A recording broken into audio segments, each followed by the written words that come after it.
alobi que par rapport à concert il y a fallu il y a stade de martyr yo olobi que concert wana ngana sensibiliser batu ba kende tendeni bolo ba stade il faut edinda ba propos wana très bien j'assume que ngabla lobaki yango et puis na bandeli lisusu na kosenga ba toujours yango ba se confiner ozoko pas so Robinho Ibratom dayaka a check casque ba bengo Kaboul a niveau mi na Kaboul a kitira mo car mo amoni a kotima na stade ba va remarquer sérieux mais je te dis oh là là so data comme mutu comme garçon Ibratom piana ngeka to basangani biso to kanisa tinde basangani do maramia se komi na facilité nya se komi nango non mais ba comme facile bon genre que le monde est démarré maintenant c'est thérapeutique parler en bien ou vous allez parler voilà maintenant mandé c'est là qui vous allez arrêter wenge pese vous savez c'est thérapeutique il faut parler vous allez parler de wenge en bien ou en mal c'est thérapeutique voilà bara papa mukolo azi musala ce qu'il fait ou ce qu'elle fait ça s'appelle la communication. Dans la communication, il faut maîtriser les mots et les termes. Parce que tu peux mourir sur le plan communicationnel. Regardez pourquoi il a été chassé dans la Team Wata. Oui, moi, le ban a mis longo de la avant USA pour les États-Unis. A longo na yé. Alba fa atika baba discours baba yesa. Azoki vertige Europa wa kata bilamba. Akabia ke nana eta lekande aleka moya mona na yé dignité. Aleka. Ke ba vidéo ni te ba justifier. Aleka. Nambo wa ndota ngalikola mbetu. Biso to pia kai. Yo zui lix yo bana kiti ko critiquer conseil au patron na kendaki. Azamu ta mukila musique. Aza pe na wenge BCBG. Tangu amoni sanction na ye akoba ke 12. Boro na ke libela. Ah OK. Yama ikole na tiki danga et puis sotali vidéo sali kozo ma quartier la terre. Na lourd na faute ni sous na kati. Faute ezat. Tanga lo bake.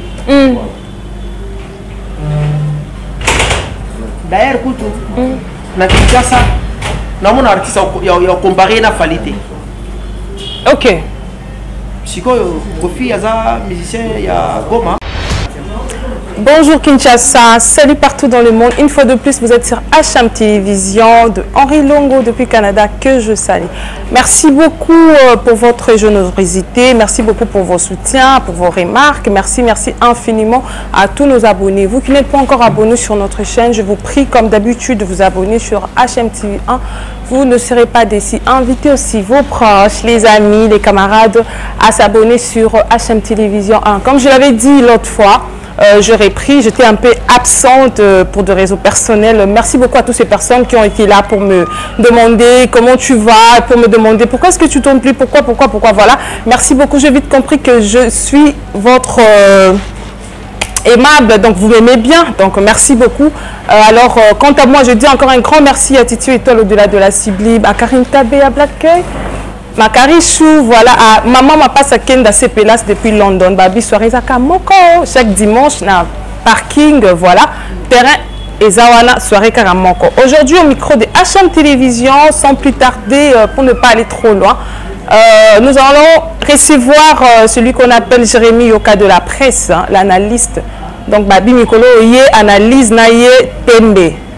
Pembe. Alors, tout ce qu'il aura à dire, ça n'engage que lui, hein, parce que et ça on analyse malgré tout que bah si déjà bah lobby déjà que non bah analyse tenir se faut pas pekisa bango ba ça la soum ça la ngoté. Bon, on va essayer un peu de parler avec Jérémy Yoka. Bonjour. Bonjour madame Priska. Ouais, comment tu vas? Dieu fait grâce. OK. Et là la santé est bonne. Et ça évolue d'ailleurs. D'accord. Et après je profite de l'occasion pour saluer tous ces gens qui sont n'est-ce pas en train de m'encourager. Non, on travaille que banaliser ça m'a sauté. Oh bah singit, vous évitez comment? Ouais, c'est que comme on a yébé déjà. Pasteur était à Kanda. À quelle classe? Oh comment ça? Il était à Kanda quelle classe? Tu vas comprendre qu'en fait, yo zara comédie ça m'a boqué. Moi c'est que je ne comprends pas. Oza mutu yama boqué. Tala sur la classe va t'avoir boqué. On a que tu as ba sai, tu as na be sobé, tu as na ba vena biso rock. Bokabela Bodo, ça président Elombe, Maboke wana, autrement André Elo va ta salité et commissaire maître à Pouka. Quelle des classes? Quand il s'est maillé le roseau sala, yo mona sous ça il ne va pas boquer. Eh, na mona que souté. Des histoires classe. Pourquoi? Parce que abandi Maboke, et comme si artiste na A majuscule à comprendre le en sala à mi pesa kilo on y anse le solo donc on a beaucoup à vacances à kenda vacances na mer as pas vacances na mosi na mwana kitoko et puis ba autant mon ça donc l'idée ya kanda aux comédien sala comédie parce que comédie on a beau sala ils ont besoin il y a batouba analyser pour encourager quelqu'un comme vit de loin par exemple les lots Mbok a le droit de récompenser et puis c'est qu'il fait. Il fait un bon travail, c'est un grand comédien. Il faut analyser sur le travail Nabino pour pousser Bino Nako Bongisa. Et puis enfin, bateau va passer à un trophée. Pas un trophée. Sinon, il y aura des trophées achetés. Il y aura des trophées parce que l'analyse a malongé Zati. On a appelé ça une fois, on a appelé ça un trophée comme meilleur commentateur à Ville Kinshasa. Ok. Na comment on a bonamona, papa ni na repé ça, ba artiste mususu. Et comme la place a repé ça, il y a repé ça trophée meilleure danseuse, papa ça moment na mo boy. Mais ça repé ce trophée té, ça crédibilité. Il merveille ya mado azala kata mboka zo bina, bino kamati trophée, repé si moi na mo boy. Na tini na na zo trophée, na ba zo trophée. Oh yo tel intérêt na oté. Non, crédibilité est lo repé ça. Yo repé ça ma trophée. Et puis jour mon grand-père Ben aussi bosia la zaïna dans la salle. OK. Bah faut faire ça icône de la musique, bah pas si vient bositer. Bah pas ça mon jomo boy. Bah pas ça garçon. Même c'est un critère mon boy na ba. Critérium nini orocha jomo boy on a maîtrisé communauté à notre trophée il y a icône devant grand-père Ben aussi bosia. Rappelez-vous les années 86, 87, 88 et 90. Grand-père Bozi bosia en ambassade na Tsamboko aujourd'hui tant au total les grands prêtres quoi d'accord à man Sindi lesquels va koyemba tokanisa kanani n'est-ce pas DS et Bozi Boziana. Ah OK ça bon ouais. Ah ben ça va école wana na banana de choses avec la table Hiroshiro. OK. Na maman Miliabel et puis après grand-père Mutayo Ozongo à Salamona ba DS à Salamona ba en fait artiste Bela Basi. D'accord. Boni toi là mon il colle le big garçon moi je maîtriser même pas comme donc dans mon avis trophée paix de l'essence merveille madame Zobina et grand-père Bézi aussi bazara zawana papa sango jomo boy na boyo za trophée batira la trophée na matile donc to linga ka ba mérite OK ba analyse oyo et permettre ka ba artiste ba travailler et permettre ka ba to ba comprendre ba défaut na ba faillite na ba moi on ça au salaire critique il y a bien un fingier devant Batou. John Abilobela, mais elle raconte à la toilette. Et si comme il peut ça va tourner. OK. À son seul raison parce que toilette c'est comme ta putain na yemoko. Il y a une ville de Rolinga dans la toilette à soloté. Dans la toilette à classe, il y a propre, il y a soloté. Et ça c'est ça qui nous ont. Mais au fond du comment on réfléchit au sol na yemoko. On va dire ah, John a raison à travailler sous terre. Ah, on appelle là. John les bien yemba. Donc, quelle classe. Mais pour seulement être là, place aux Akiwana par rapport à l'analyste, te belé pe bazolo bakeno, bon ça peut analyse en bien beaucoup na ba parti pris. Na ba parti pris. Donc genre que na plus exemple na yomoko. Avant na yaka ba femme kande batala abiso ba komelingai, ba landa que je crois na Vasco de Gama que je sali. Batali analyse moro parce que tous les qui ont question moro boye à lobby que par rapport à cancer il y a fallu il y a stade de martyr.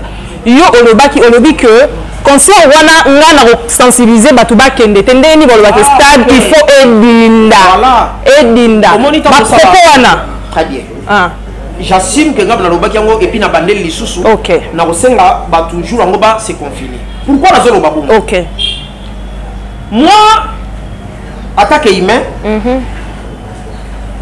je ne peux pas tolérer aux parents d'envoyer leurs enfants et si on va promettre ma bille. Moi, je demande à Fali. Ah, ça, le message, il y a bien. Soit ça, le message, il y a bien. Moi, je vais pousser ces concerts-là. Pourquoi? Parce que c'est un artiste congolais qui fait d'ailleurs la fierté de notre pays en dehors de la République. Nous sommes à voyager. À Beti. Tu as presté dans Mboka X. À Sali Plein. Oui, bah, comment Mboka Lobani? So, John Mboka Nemo à Salarani. Bah, on se voit dans Batali. Ah, il n'y a pas de place à l'impact. Mais si on n'est pas dans l'impact, c'était les Aramois zéro. Donc, moi je pense que Fali Tolingi a réussi le logo. Mais avec ces termes-là, pour ceux qui stade de se fondre et Boukani et Kouéni et Dindi.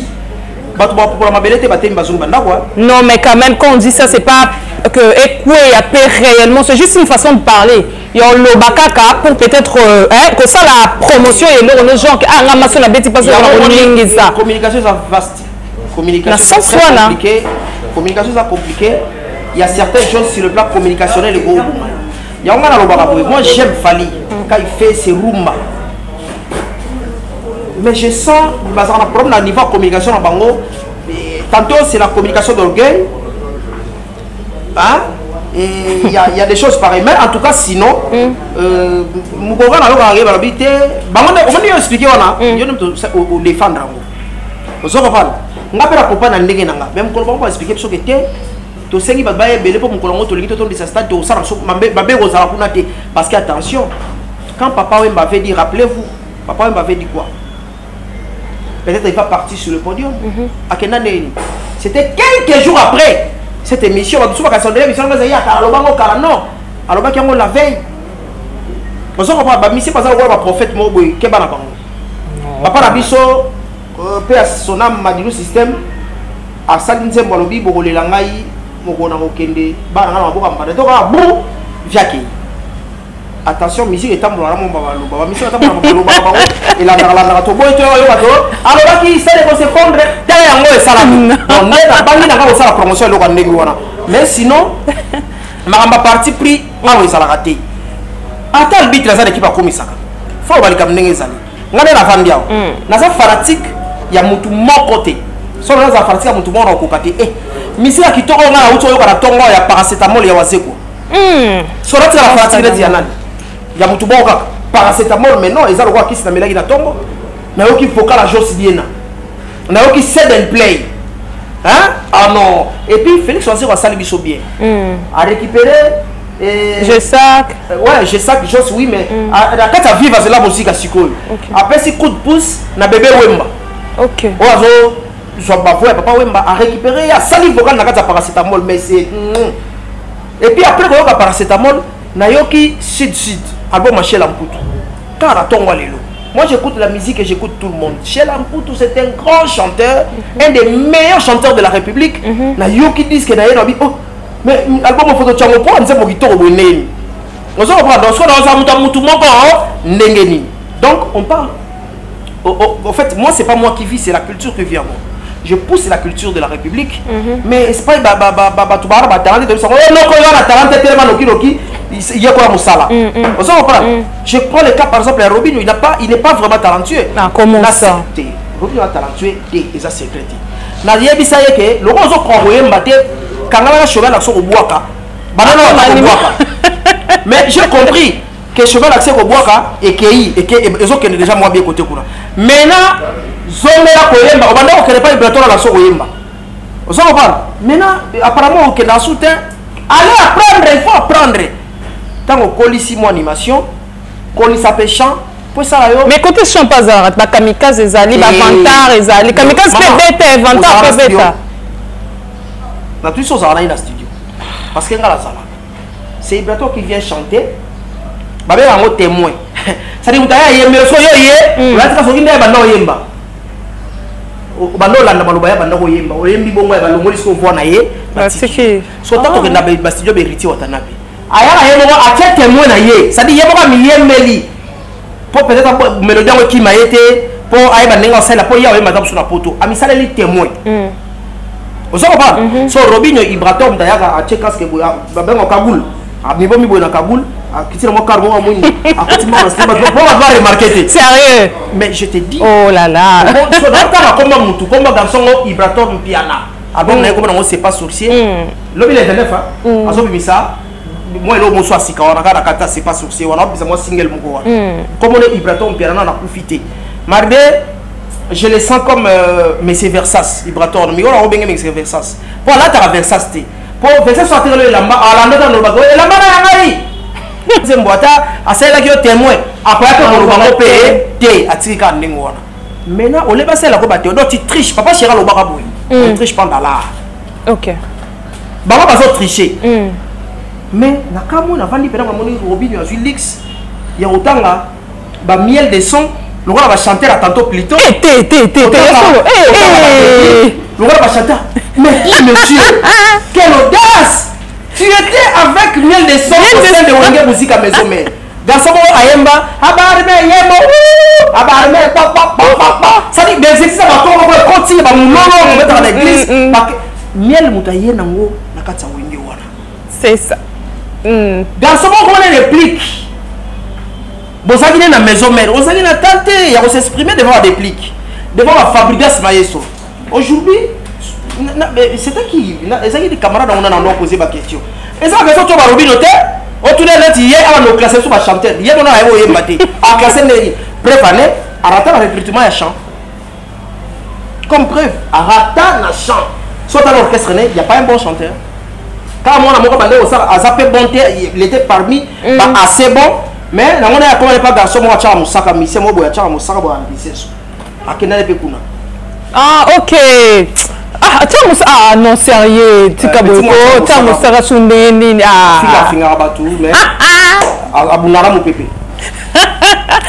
ok.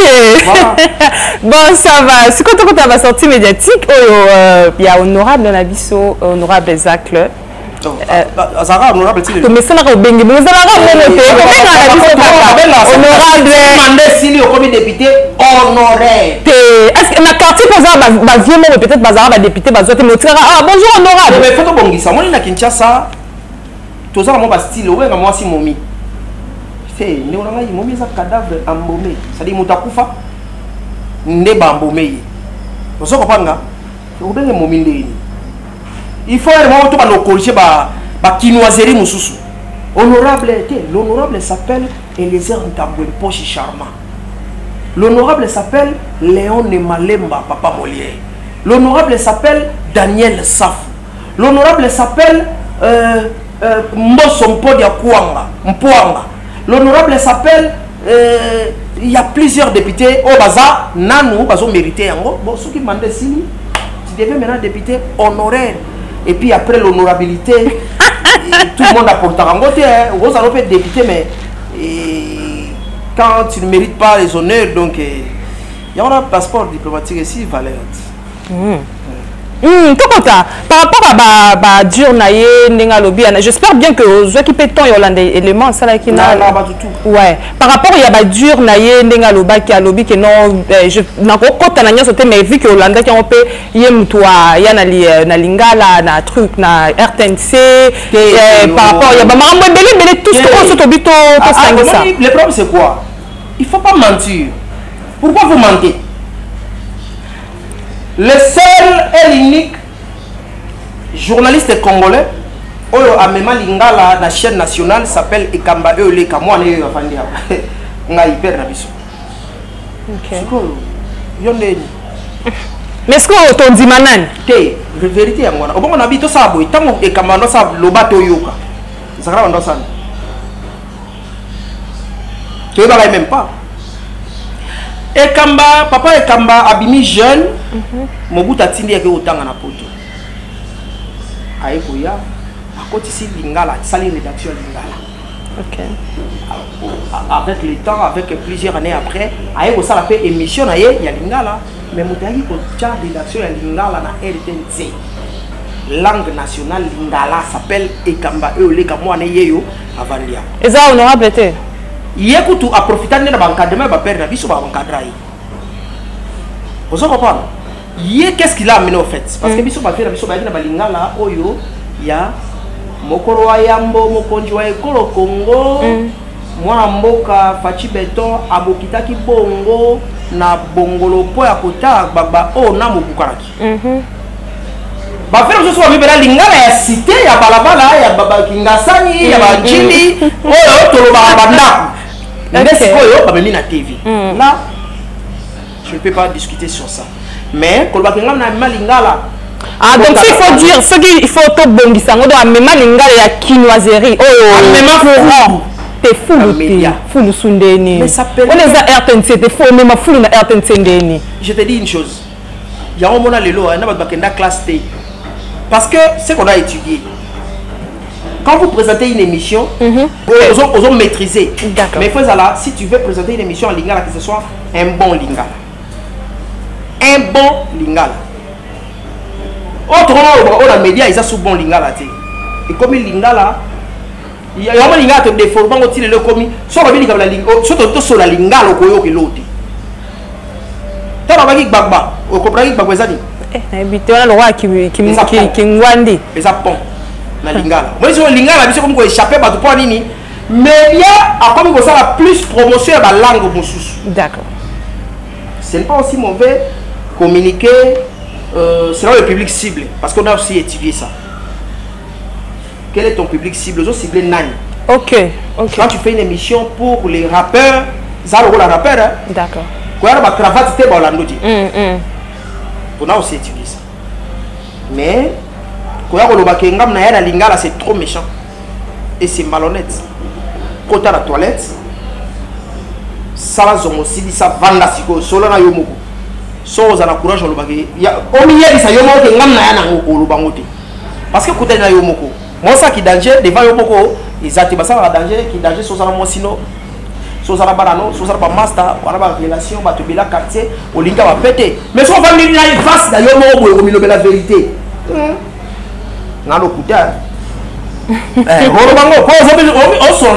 Ok.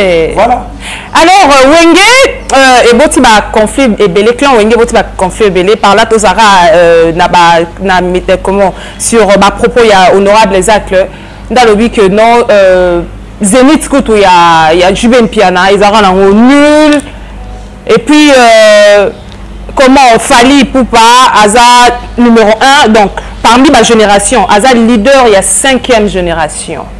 D'abord, je voulais dire ceci. Hier, Alobi Boy.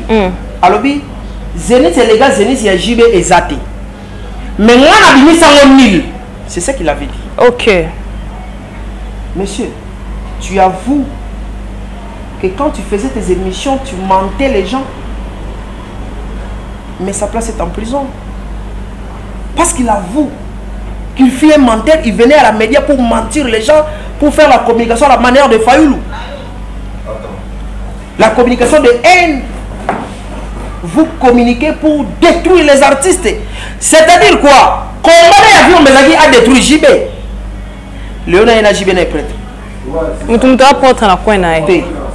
Le prêtre s'appelle Papa Chéri JB, l'homme qui a mis l'eau dans le coco.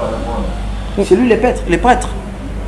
Mais il est honorable pour on dit maté, so il bon il est pas beau, il est pas le bagage, pas un prêtre na quoi na yé. Parce qu'on a wissé à sola na yé beaucoup. Mais quand ça finit, c'est quand la toilette sola na yé beaucoup. Oh micro ça va JB quand tu as wissé. Mais puis réponse. OK. C'est quoi elle wana nyoso wana po nini clan wenye ka to basangani parce que to connaissez ne basangani de maramia c'est comme la facilité nya c'est comme nango. Non, mais bah comme facile. Donc genre que le monde est démarré. Maintenant c'est thérapeutique. Parlez en bien ou en mal. Vous allez parler. Voilà maintenant. Mandez c'est là que vous allez s'arrêter. Wenge PC Moussala. C'est thérapeutique. Il faut parler. Vous allez parler de Wenge en bien ou en mal. C'est thérapeutique. Voilà, voilà papa Moukolo. Aziz Moussala. Boulot bandi. Allez, travaillez. Boulot bandi. Vraiment. Insulter ou vanter Wenge, c'est thérapeutique. Vas-y.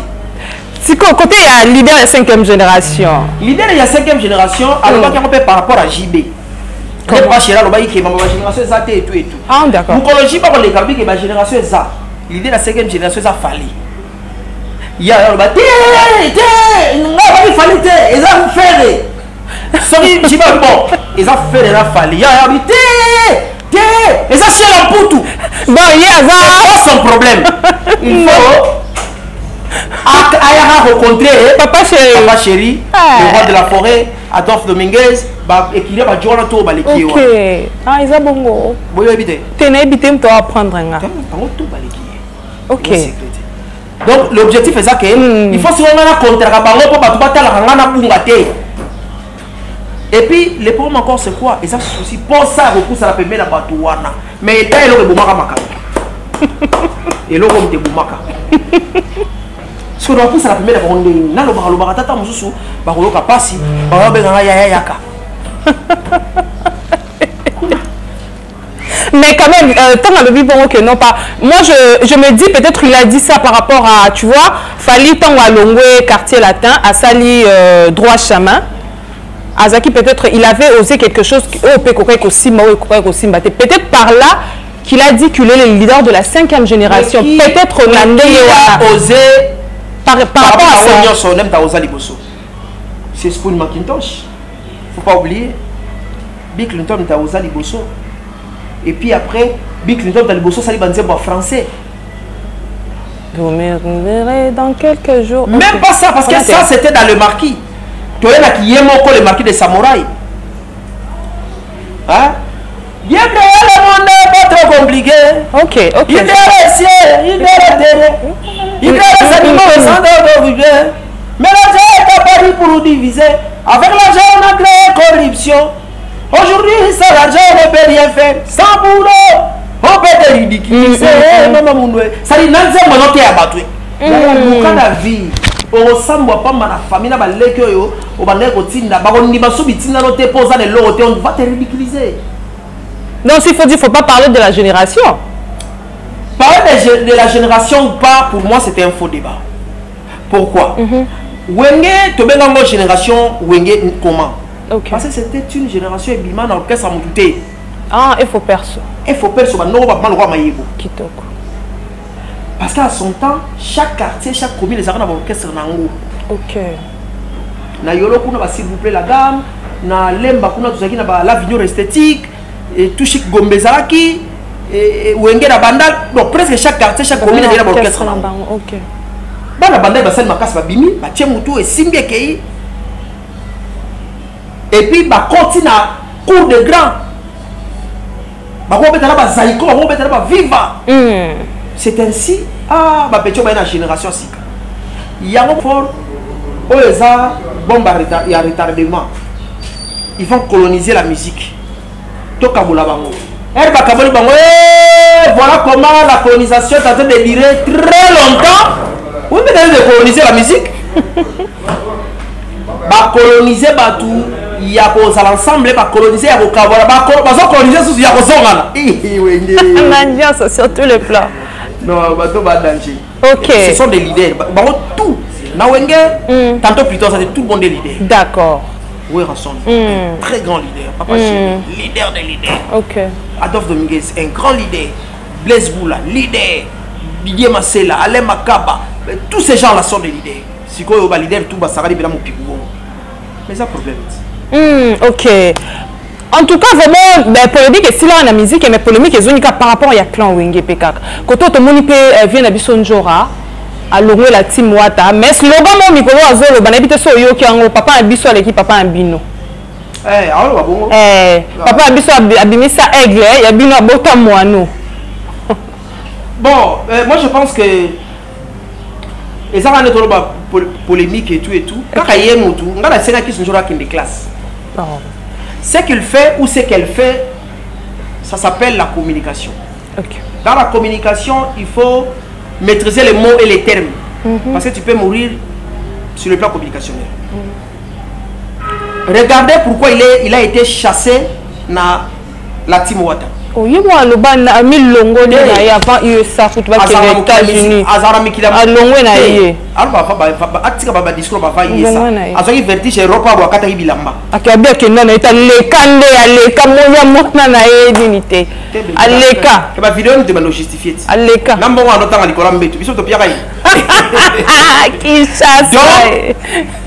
Kisinjora, tu es payé pour faire la promotion de la team Wata et des héritiers Watanabe. Maintenant, ton patron, à quel concert moi voyez, yo suis lix, on va critiquer le concert au patron na kendaki. Azamu ta ramuki la musique. Azamu pe na wenge BCBJ. Tant à moni sanction na ye, à peu près que 12. Boro na quel libela. Ah OK. Yama volé, petit bidanga et puis sota li vidéo sali kozo ma quartier la terre. Na lourde na faute ni sous la carte. Faute exact. Tanga lo baki. D'ailleurs kutu. Na Kinshasa na mon artiste ya comparer na qualité. OK. sikoyo Kofi aza musicien ya Goma. Non, si peut-être sur ton bito quand peut-être na contesté à l'obé na sens que Kofi mutu fali azamwa na autant na quartier latin pas Kofi. Donc c'est tout à fait normal à valoriser moi na papa na bango. Non. On valoriser comme ça comme bana. Quand on parle des artistes, toi tu ne peux que valoriser ton patron qui te paye. Tant que na Kinshasa na mon artiste ko mesurer na qualité. Kasi na kata mbika ya saluana, ochena papa na wuti. T'es basé quand même génération, moi on peut pas comparer musicien. Non. Na lobi tant l'état congolais ba ki ke IGF. Tant lobi ke na ba musicien. Ibrator a évité. Oui. Félix Joseph a évité. Oui, en général. En général. Mais est-ce que toi tu musicien encore. Il y a Kinshasa ya comparer na Fali Azate. Ko faire ça misia boma. Toi Ituri. Toi Matadi. Toi tu me baleti. O ko lo ba elo mo boyo ba no samba. O ko justifier tes kaka. Donc je te dis, sauf pour faire ta vidéo là, a obengana yi. Ah, t'es papa total. Ah bon, Fali c'est mon fils. Nam na bimisi na monde de musique. C'est comme ça na bimisi Fali. Mais ce qu'on fait bon temps quand on a toi ça va Fali leki. O ko bota pe mo no mo botel moi na ngwa leki ngana kitoko. Ah! Boy, yo mo so vandi wana Fali leki Kofi. Non, plus sa réponse de jour. Non, il fallait les débattre. Mais ma comparer va me balayer. Dans le bien, bah comparer les artistes. Fallait c'est un artiste, Kofi c'est un artiste. En tant qu'artiste, on va vous comparer, papa. On s'en comprend. Bah tu vas comment on t'es, on va la génération de comparer, on t'es ta balle. On t'a tiré balle à Zate. Est-ce qu'on peut comparer Riti avec Weranson quand même? Non. Oh non, on va pas comparer, t'es pas un musicien. Baza ba musicien, wera aleki héritier. Makambo wera sala, wata na sali yango te. Wata lelo sala makambo minene.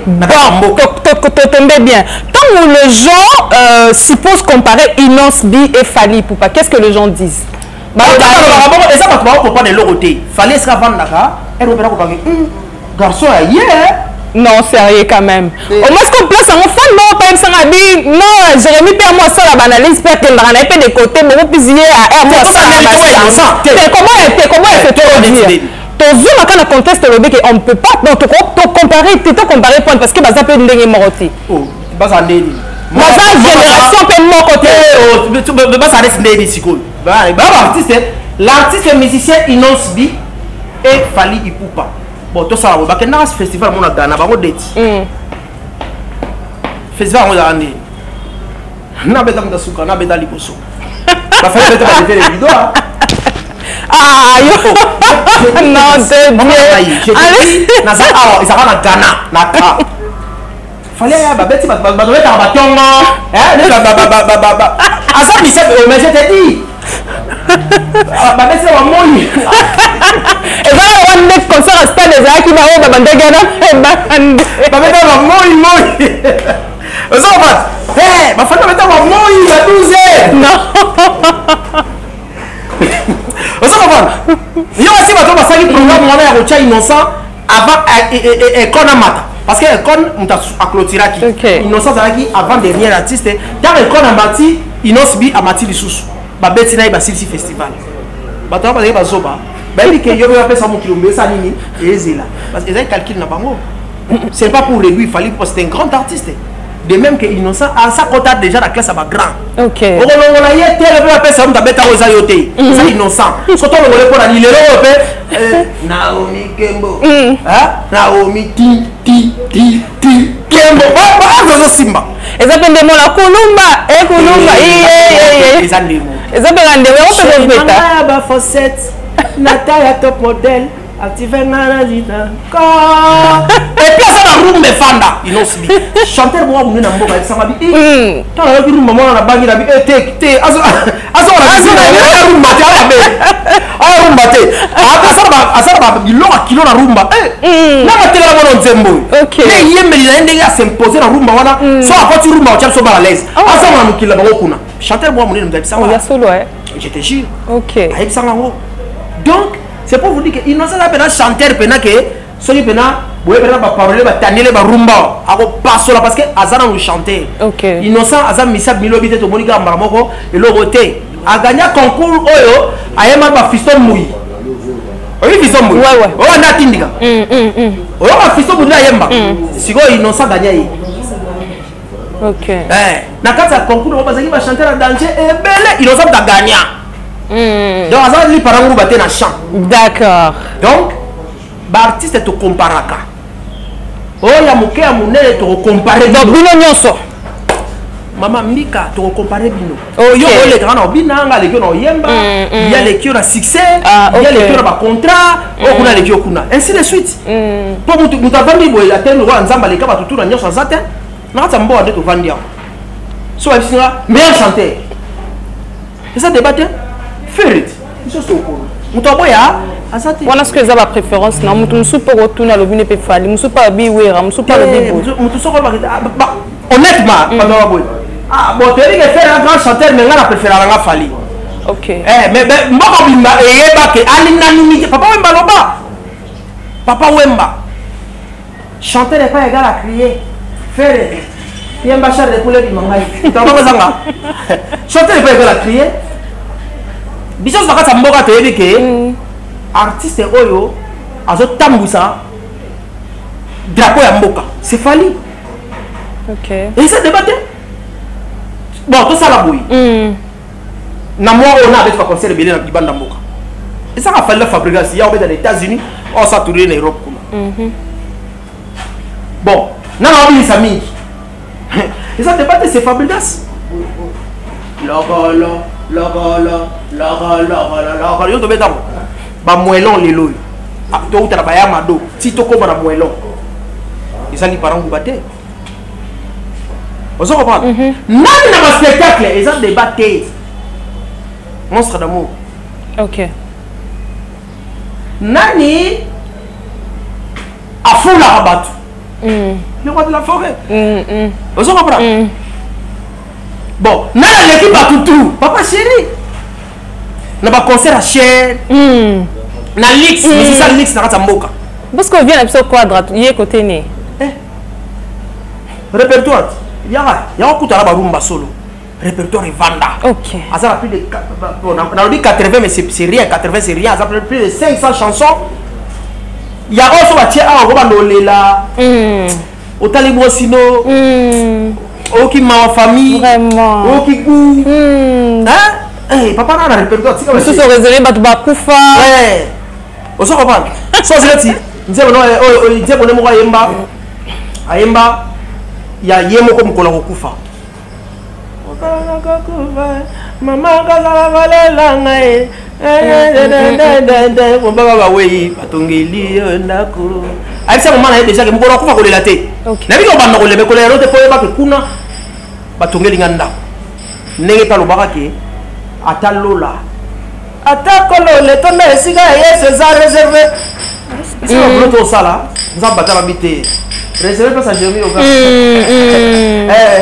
attends la dae oh ba biso ke le tonda kité ba réservé place à réservé ba question zo ba samara poto chiter oh sukara pardon poto chiter quand on dit kota nini ya comment ya répertoire eza lourd mais toujours au ba côté une chose bazar wa kize vient na biso que non tant vient genre avec papa biso l'équipe papa abino na papa biso l'équipe papa biso côté kuna ba répondre avec oui papa abino l'équipe papa biso na banzembo abo soto mais tant jusqu'au lobby à répertoire na yeza trop lourd tant au PC bani faire un répertoire à danger mais côté insanité pesa au comme ça raté biso to bina kata mboka wa boy muta marso mo ba jewana ça va bien mboka ça c'est fait ah OK Mudemba chéri jangalo le mona zera yoka digi chéri jangalo le mona zera yoka moi va bien ezanga mutali bonga ko sile peut. Merci beaucoup. Alors pour terminer et puis mutali qui pas tout non là ça s'appelle Adolphe Dominguez. Ah d'accord. Ya tata. OK. Alors mettre sur la stade. Mon c'est thérapeutique hein. On est de makam. Semaine prochaine je crois toujours à la stade il y a Kasangul. Adolphe Dominguez na stade à Kasangul. Mon il y a stade fungwa mi. Si ba base ba bi ya tata ya fungwa la stade et puis rotonda. OK. Ngalo kendi. Ah d'accord. Pour finir, pour la papa Hervé, bientôt déjà, to Kakeno, Azo, à la libérer. Alors, un mot peut-être, Gérard. Bah, bientôt, on a les biens. Moi, je veux voir l'artiste. Je veux voir l'artiste sans autre forme de procès, sans trop de discours. Je veux voir l'artiste. Ok. Et puis après, moi, je demande à l'artiste, c'est sautant à Obima, ah ouais, la Oya qui ça saté. Mais Aza, quand même, na orchestre, il est awa. Orchestre, et Bima Moka. Bah, qu'il y a qui na Côte d'Ivoire, bah, c'est la chose peut-être à danger. D'accord. Bah, puis il y a une chance à communication. Okoka. Oh. Bon, on a pas ça là, on a on attend ça stade de martyr. Na nuit à francophonie quand dans ça là on charge à communication yo avant dia wat ça des martyrs plein monstre d'amour et le roi de la forêt Betaka bat parti c'est tout à Betaka on a besoin de charge. OK. On se reprend ma pierre son ma pierre maman ce qu'on a bêti abeta le 24 décembre na stade des martyrs na stade des martyrs ya biso awa ya stade des martyrs de la patrie oyo ka moko oyo ngibeta ka comme ça le 24 décembre, n'a pas boutou. Et ça le roi. Ils sont tous dans le pasteur.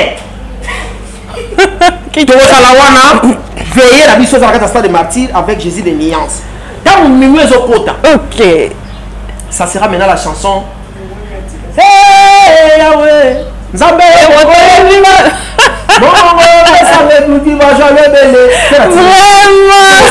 Mais pas pour Pakata. Tellement je suis au top. Tellement je suis au top. Mais merci beaucoup. Merci beaucoup Jérémy au cas de la presse. C'est un réel plaisir pour moi de te recevoir. Merci quand même. J'ai apprécié aussi l'émission. D'accord. Parmi des jeunes sœurs intelligentes. Merci. Ça dit que à l'est au développement D'accord. J'espère bien que je reviendrai encore prochainement pour te chercher. Donc voilà. Ok, je sais pas, peut-être quelques salutations. On appelle ça Mimi Modera Junior Ngimbi, on appelle ça dans Banga tout. Ah, il y a solo, et yo kitoko, On a Junior Ngimbi, omoni. Merci, basote Kamoti. D'accord. Bolamu. Monstre d'amour à la France Mogo. Qu'est-ce que la moto a bête à l'isolo, tu as salisaï. Et ça, signe à ma baie, aux Angarondima. Maï Junior Ngimbi, baso salisaï. Non, on va aller négatif. Tu as fait ces mots de pas, ça n'a madame Maman Solange Kaoussa. Ok. On a fait moté. Mais nous avons remercié quand même hôtel au Ligra. Ok. Parce que ça mingi. Cadre qui tourne n'engwana kuna. So ça peut aller limbondo. Moi pas restaurant belé. Ok boy ngoli limbondo. Hôtel ça va rester melo bicarbonate na gambela. Te bicarbonate zali. Ok. Ondo zali. Wala posa mbaka ya mpakasa. Ok. C'est pas luka mpakasa na wenze te. Mpakasa za. Donc tout est là. Ma chambre bien. Outa poto. Oye ola lokola l'hôtel mo boy. On n'a pas qu'à n'aller pas m'amater. Ici, on prépare comme ta mère. Ok. Merci beaucoup. Quant à moi, je dis un grand merci à Paradis derrière la caméra. On se retrouve prochainement dans un nouveau numéro. Bye.